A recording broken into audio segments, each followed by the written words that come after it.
Today, trivial. That's right. Not that much, but maybe interesting story for you guys. This is Takashi Noha from Jazz Blues Japan. Yeah, today is just a trivial thing, not that much. But the album that I'm going to feature today is this. Yes, as you can see the jacket. Yeah, this is the Tokyo Blues by Horace, right? And the topic I'm talking about today is the ladies here. There are two ladies, right? They're Japanese actually. And one of them on the left hand side, yeah, this lady is the one that I'm going to talk about today. She's a daughter of one of the tycoons here in Japan at that time. So the tycoon is called Mr. Idemitsu. Idemitsu is one of the biggest oil companies here in Japan. So Mr. Idemitsu at that time in the 60s already was a billionaire. So this lady is a daughter of the billionaire, right? And this lady is called Masako Idemitsu, and Masako used to love the jazz back in those days. And the father, the Mr. Idemitsu, was very strict, very strict and conservative, a typical Japanese father at that time. And he used to think that women should not go to, work and go to public, just stay home and do the household things. So that's a typical way of thinking, back in those days. And Masako didn't like that, typical thinking.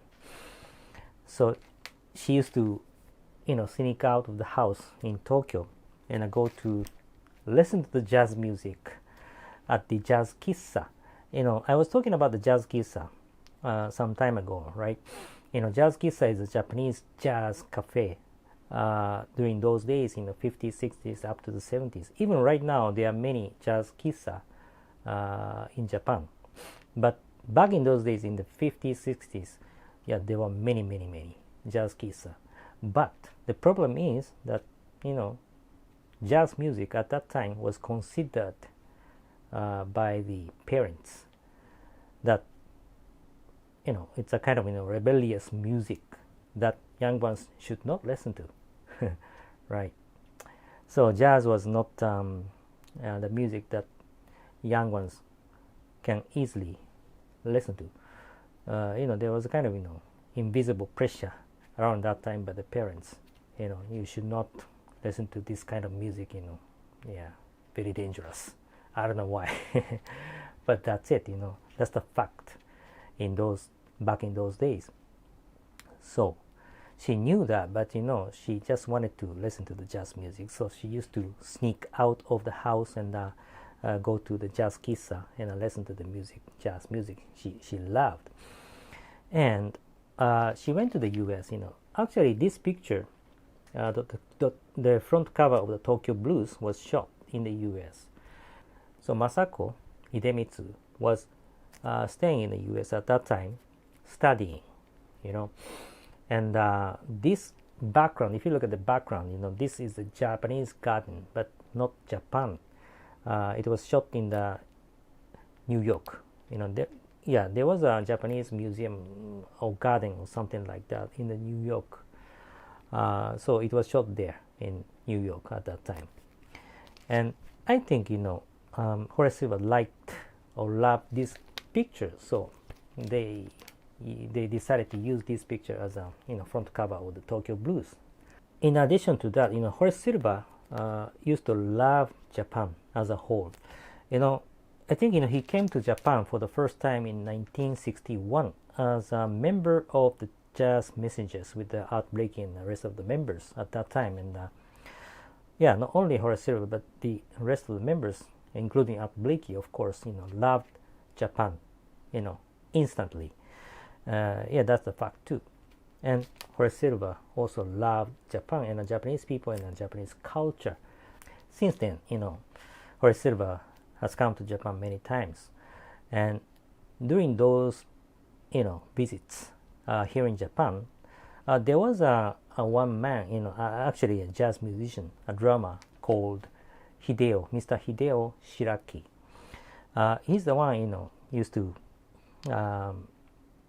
take Horace Silver different places, the music places and clubs and everything.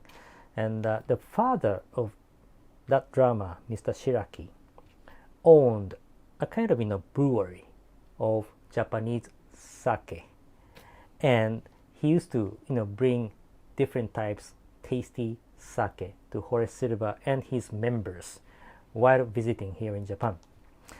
So Horace Silver and the rest of the members used to drink a lot of sake, and then Mr. Shiraki once found Horace Silver and the rest of the members of the band drunk, and he told them, that's too much sake, and this is the title of the first track of this Tokyo Blues, too much sake, right?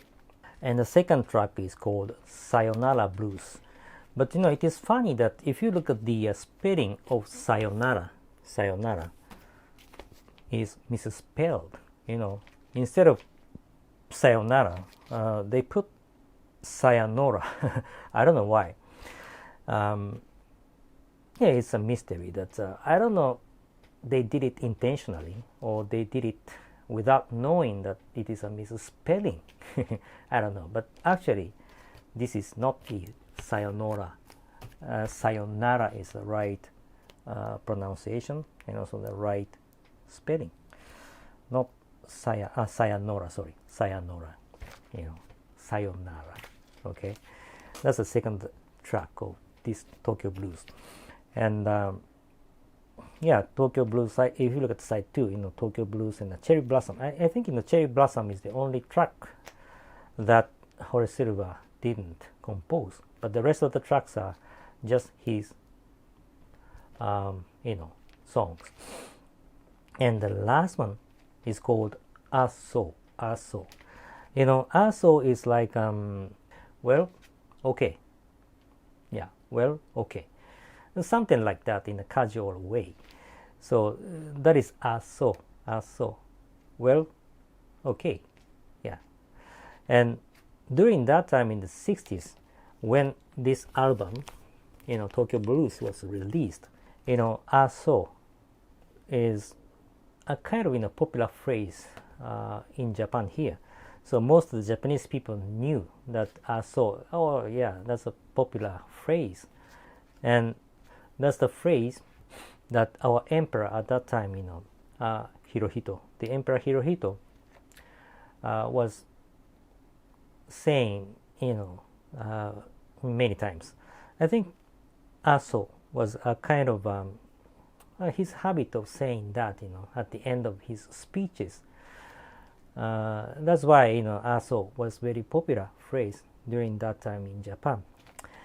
So, Horace Silver took that, Aso, as the last song. The title of the last song, very funny. So that's a kind of behind the scenes story of Tokyo Blues, right? I hope you like it. That's it for today. And lastly, I always keep praying, wishing you guys, family members, co-workers, friends, everybody to be safe in this pandemic situation. It's been a long time, right? But I just wish you guys safe, healthy, really. Love and peace from Jazz Blues Japan. I always appreciate you guys for supporting us, doing business with us. Thank you very much.